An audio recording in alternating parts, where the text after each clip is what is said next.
Hi, everyone, and welcome back, and Happy New Year and Merry Christmas. I hope your holidays were wonderful and memorable, and whatever that might mean, and with family or whoever was with you. I hope you had a great celebration and basically time to really meditate on what it was about. Those of us who are adults and older, sometimes we don't always have that particular special time, but it's good to sit down and meditate with that. Um, it's for me, it was very special. I think I'd shared with you, I had been part of an Advent small Christian community, and it was just a wonderful experience to really be able to zero in on Advent and what that means. And it helped me really be more appreciative, and although I was before, but in another way, another level, appreciative of the Nativity.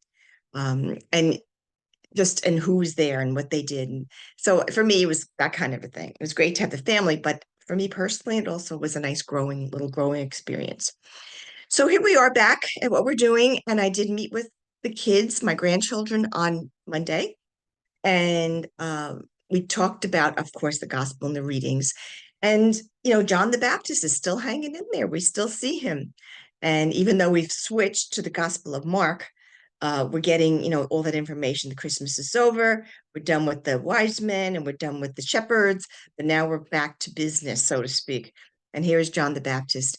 And one of the most important things that I think that I've been getting from these gospels is how John the Baptist's disciples now become the disciples of Jesus.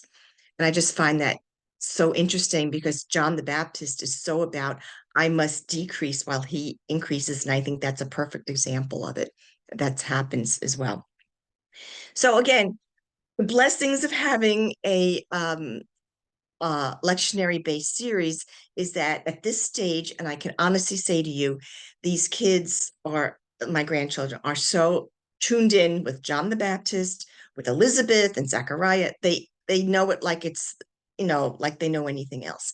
That's the beauty of it. It sinks in deeper and deeper each year in each part of the liturgical year. So I'm very pleased with that. And they actually had an assignment uh, to find out where their names are. Now we're into venture with them, so that's sixth grade. No, yeah, sixth grade, and so it's a little different, of course, from the younger ones. But this week too was let me go back for a second, talking about Elizabeth and Zachariah, and Elizabeth and my granddaughter Sage. Her middle name is Elizabeth, so we got into that conversation. We've done that before, but I wanted her to concentrate this time on Elizabeth Seton. Elizabeth Ann Seton. We just celebrated her feast day on the 4th of January. And just to know what she did. And someone said to me, "Do you realize you have a lot in common with her?" And I go, "Oh, well, I didn't start a religious order for sure, but the 5 children and all kinds of things." So, you want to make those connections again. That's very, very important. But we saw in this week's gospel and the week before, basically the call to discipleship and what that means, the call to discipleship. And for younger children, it's about being Jesus's friend, and certainly that's true, and how to have Jesus be a part of your life and to do what Jesus does and use Jesus as a role model, certainly. But as we get older, we realize deeper meanings into discipleship. How do we respond? How do we say yes to that invitation? And I would ask you to really concentrate and meditate on this. When I do the weekly the gospel summaries. And I invite you to, in one of them, I think it was last week or the week before, to really meditate on your own call and how did that happen for you? And what makes you want to be a disciple? What makes you want to do the things that Jesus did? What happened? Why did you decide to do that? What could have kept you from doing that? So it's important for us as grandparents and as religious educators for our grandchildren is to really, for ourselves, take that time out for ourselves to think about these things and meditate on them so that when we do teach them or we are with them, we're clear about it and we make it our own. So certainly, and certainly the other readings as well, not just the gospel. But I think this past week I asked, or it will come up this week, asked you if you're reading these summaries to see how they all connect. Old Testament reading, the Psalm, responsorial Psalm, the second reading, and the gospel, and see how that all intertwines. And to take really, it's a mastery. It's wonderful. It's such a wonderful gift. And take that and see how that fits um, for yourself spiritually and practically in your everyday life. How do you really do it? For the children this year, this week, this past weekend, and this is another thing I want to share. Now they're sixth grade venture, so it's a little different from younger children. But the point is the same. I will come out and tell you when I'm done speaking about it, and I will share with you what I think for all of us and for all the children, all ages, is about making connections. Let me give you an example. This past week, which will be coming up this coming weekend, there was a whole adventure. There was a whole piece done on Pope John the 23rd, which was great. John the 23rd was kind of like my favorite. I do like Francis as well, but there was something about John the 23rd that was very important to me. I had the great honor to be able to teach in my parish 3-week course on the Second Vatican Council to up through the synod and what the history of the church with that. And is really great, and people loved it because they got to know things, and it was great. But it only made my appreciation of that council come to life once again. And for those people who would say, like some of the people sitting in the course were saying, I guess the church makes change. And yeah, it did. So part of that, in talking about John the 23rd, sharing with my grandchildren the Second Vatican Council and how I remember, if you're old enough, you remember what the church was like before and what church was like after. In other words, even just using the vernacular, going from the Latin to your native language, things like that. And they're like, really? The things that changes that as children, this was for me anyway, it was pretty dramatic. So uh they would not know because they were not around then, but to see that you were part of that history of the church is something you should really embrace. Getting back to John the 23rd, uh, I think it's important for us to share our own experiences, and the things we have. So, for example, I mentioned to you before, John the 23rd is one of my favorites. And so much so that I've read his Journal of a Soul. And when I did the lesson, I brought this with me to say to the children, I've read that. So if you're not going to do this now, but when you're older and you want to learn more about him, certainly, you can read the book. And again, that's making a connection, like we are in this together. I know something because I've learned about something that I want to share with you. And they're like, oh, wow, Grandma, you realize, I said, yeah, but I have even something better than that.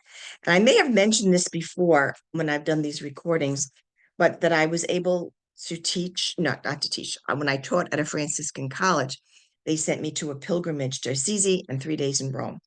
Part of the meeting in Rome was to have mass at the tomb of John the 23rd, which I was like, oh my God. And not only that, but they asked me to give out communion. And I'm like, oh, how many women get to give out communion at St. Peter's Basilica, right? So I have an album and I showed them and I said, when you go to this altar of John the 23rd, where we had mass, his body, I don't know if you can see this, is right there.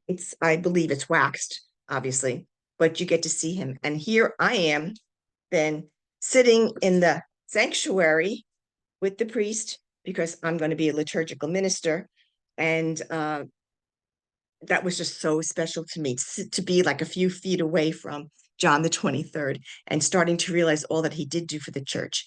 My point in telling you all this, of course, I was thrilled about it, is to say to you, whatever experience you have, I mean, you don't have to go to Rome. It would be nice if you did, but any little thing you have that makes a connection, whether it's a rosary, whether it is a trip, whether it's a picture, whether it's something that meant something to you as a child and connects with the lesson, please share it because it's all about the connection. It's all about the relationship. It's all about that. And that's how we learn. And as grandparents, we have that great gift of being in their lives, but now we're taking it to another level. I'm not only sharing about your soccer game, I'm sharing Jesus Christ with you and all that my faith experience, my religious experience, my faith tradition has taught me, I am able to share and I'm able to make those connections for you. And we do that together. So they're sitting there when I'm showing them these pictures, they're going, oh, wow, grandma. Oh my God. And of course, that's his body. Oh, they're such kids and it's so great. Uh, but to say, you were there. Not that I'm great, but I had that experience and I was blessed to have that experience and I wanted to share that with them. Again, as I said, you can do that no matter what you have. I'm sure you have a history of your own that's so rich in faith tradition that do not hesitate to share that. Anything you may have, any religious article, any experience, any book, whether it be a book about a saint, whether it be a book about spirituality, whatever it is. And if it connects to the lesson, share it with them because, again, it'll connect you even more with them. It'll make you more real, more credible. And I just think that's so cool to be able to share that with our grandchildren. We certainly don't hesitate to share with them it's like when I was a little girl and I had to walk to school, right? I didn't have a school bus, that kind of thing. We'll certainly talk to them. But let me tell you about my experience with God. Let me tell you my experience with the church. Let me tell you my experience with Jesus. So that is the greatest gift you can give them. And that's why I bring it up. So any opportunity, don't hold back, share with them because you are a treasure. And it kind of rounds out their own faith experience as well and gives them a great foundation. So that's it for this week. I'll see you next week and to talk about the scripture and the gospel for the week after. Make sure you go on those pages to see for yourself and how to meditate for yourself, how to think about these readings for you before you can share them with the young ones. I think that's important. You deserve it. And it'll help you. I know I'm still growing from all of it as well. So that's the gift. Have a good week, and I'll see you next week. God bless.